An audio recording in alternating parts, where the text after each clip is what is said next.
Here's the responsible thing to do when you find yourself in a situation where whatever you choose, you'll cause a loved one to hurt.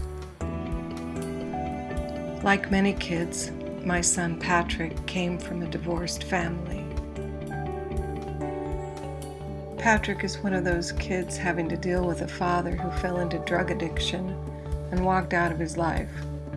Patrick developed a stutter. Looking back to a time that felt comfortable and familiar, I wanted to be near my parents, my two brothers, their spouses, the kids, their dogs. So I moved Patrick from Bakersfield, California to La Quinta, California. He was 12, going into middle school. He'll tell you he never felt that he belonged, and he never felt that this family loved him. His stuttering got worse. He found friends in the skateboard crowd.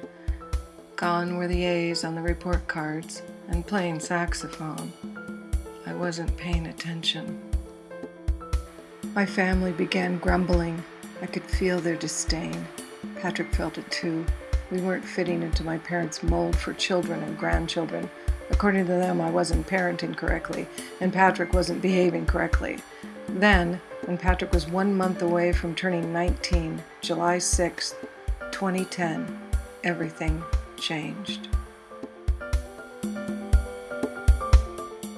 Patrick suffered a traumatic brain injury from a skateboard fall. The golf cart pulling him was going too fast for him to make the corner. He was not wearing a helmet.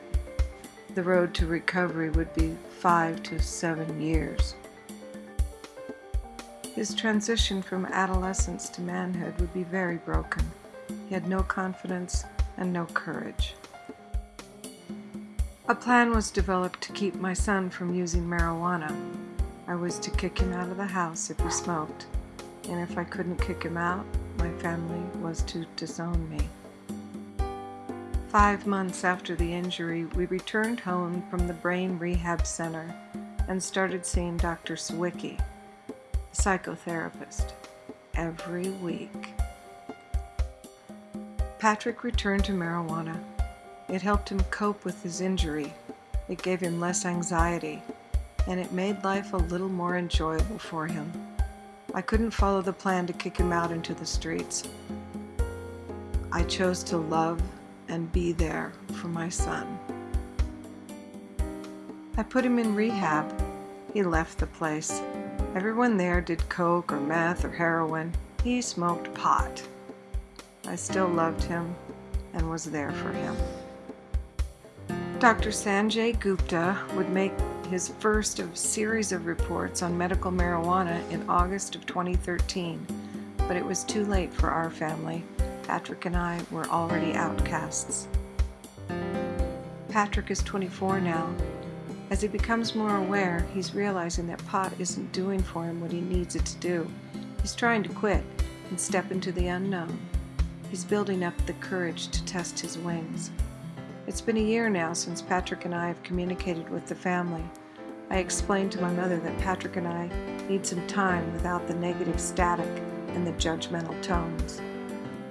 While this situation might be a challenge, choosing to love my son and support him without judgment is the best thing I can do. Patrick will figure things out in his own timeline. Patrick gets to choose. Patrick gets to decide his life. He will eventually decide to take care of himself. He will move on from these tragedies. He will rise above all of it. With Dr. Sawicki's great counsel, he will be stronger and wiser than I ever was at his age. And most importantly, he will get there with the constant love of his mother.